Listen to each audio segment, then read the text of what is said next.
আমাদের ভালো লাগাতে সকলকে অনেক অনেক অনেক স্বাগত জানিয়ে আমার আজকের গল্প আরম্ভ করছি।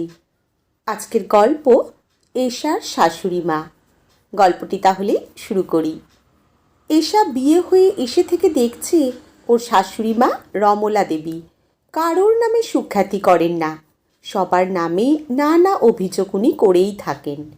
একদিন বাড়িতে যে রান্নার লোক রান্না করেন তিনি কি একটা কারণে কয়েকদিন ছুটি নিয়েছেন, তাই এশাকেই রান্নার দায়িত্ব নিতে হয়। অবশ্য এছাড়া উপায়ও নেই। ওর শাশুড়ি মায়ের আবার হাঁটুর ব্যথা, তাই উনি বেশিক্ষণ দাঁড়িয়ে রান্না করতে পারেন না, বসে বসেই ওনার দিন গুজরান। এশাও অফিস করে, তাই আগের দিন অফিস থেকে ফিরেই পরের দিনের কিছুটা কাজ সেরে রাখে। এই কাজে অবশ্য ওর বর অতনু সাহায্য করে। সেদিন এশা খুব ভালো করে আলুর দম বানায়, রাতে রুটি দিয়ে খাওয়া হবে বলে। রাতে তিনজনে একসাথে খেতে বসে। অতনু আলুর দম খেয়ে এশার খুব প্রশংসা করে। রমলা দেবীও বলেন, বেশ ভালো খেতে লাগলো, তবে ছবির রান্নার ধারে কাছে যাবে না। ছবি হলেন ওদের রান্নার মাসি। এই কিছুদিন আগেও রমলা দেবী ছবির রান্না নিয়ে নানা অভিযোগ তোলেন। বলেন, ওর রান্না মুখে দেওয়া যায় না, উপায় নেই, তাই নাকের তলার গর্ত দিয়ে জোর করে ঢুকিয়ে দিই। ওনার কথা বলার ধরনই এমন। এশা সবই বলতে যাচ্ছিল, এই তো সেদিন বলছিলেন, চুপ করে যায়, কারণ তাহলে তো ওর স্বভাবটা শাশুড়ি মায়ের মতোই হয়ে গেল। এই প্রতিবাদে যে শাশুড়ি মায়ের নামে অভিযোগ করা হয়ে যাবে, কারণ সামনেই ওনার ছেলে বসে আছে। সেদিন যখন এশার মা এসেছিলেন এশাদের জামাই ষষ্ঠীর নিমন্ত্রণ করতে, তখন ওর শাশুড়ি মা খুব খুশি হয়ে এশার মাকে বলেন, আসুন আসুন দিদি, কতদিন বাদে এলেন, বলেই পাশে বসান। কিছুক্ষণ বাদে এশার মা গম্ভীর মুখ করে থাকেন। এশা বুঝতে পারে না মায়ের কি হয়েছে। এই তো হাসি খুশি ছিল, হঠাৎ কি হলো। এশা পরে ওর মাকে ওর ঘরে নিয়ে গিয়ে জানতে চায় মায়ের কি হয়েছে। উনি তখন প্রায় কেঁদে ফেলে বলেন, তোকে কি আমি এই শিক্ষা দিয়েছি? কেন তুই ওনার মুখে মুখে কথা বলিস? কেন তুই ওনাকে না জানিয়ে বাড়ি থেকে বেরিয়ে যাস? কেন? এশা বলে, তুমি এসব কি বলছো?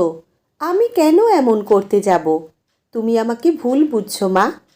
পরে এশা মাকে বুঝিয়ে বলে, আসলে ওনার বয়স হয়েছে, তার উপর উনি বেশি হাঁটা চলা করতে পারেন না, তাই মনের মধ্যে সবার নামেই নানা অভিযোগ জমে থাকে।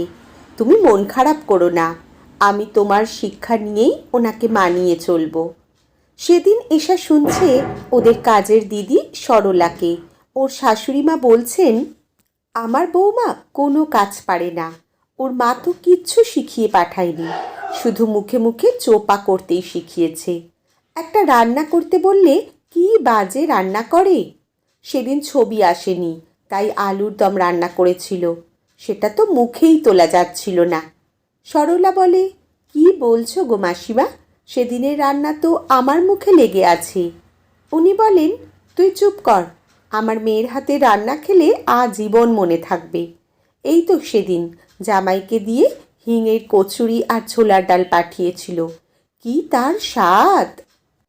এশা চলে আসে, নিজেকে আর সামলাতে পারেনি। আসলে অভিযোগ উনি এশার নামে করতেই পারেন, কারণ সবার কাজ সবার পছন্দ নাই হতে পারে। সবাই সবাইকে পছন্দ করতে নাও পারে।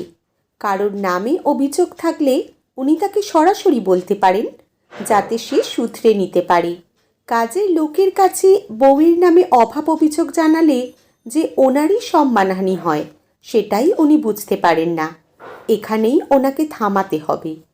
এশা বলে সরলাকে, তোর কাজ হয়ে গেছে, বিকেলে তাড়াতাড়ি আসিস, যাওয়ার সময় মাছের ঝোল রান্না করেছি, নিয়ে যাস।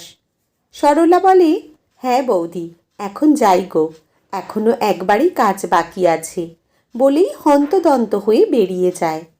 এশা তখন শাশুড়ি মায়ের পাশে বসে বলে, আপনি এতক্ষণ ধরে সরলাকে যা যা বলছিলেন সব ঠিক বলেছেন মা, আমি কিচ্ছু কাজ পারি না, বিয়ের সময় তো আমার মা বলেই দিয়েছিলেন সে কথাটা, তাহলে এই কথা উঠছে কেন?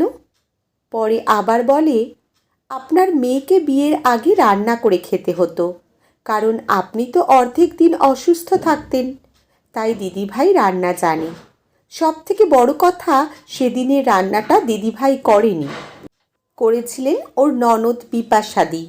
জামাইবাবু তো সে কথাই বলে গেলেন। ঈশা আরও বলে, দেখুন মা, আমি পরের মেয়ে, আপনার মেয়ে হয়ে থাকতে এসেছি, আপনার শত্রু হয়ে নয়।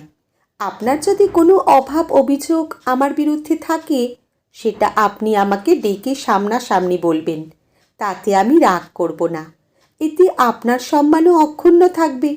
কাজের লোকের কাছে বা আত্মীয় স্বজনের কাছে আমার নামে অভিযোগ না জানিয়ে আমাকে বললে আমি নিজেকে শুধরে নিতে পারি। আমি যদি অন্যায় করে থাকি ক্ষমা করে দেবেন।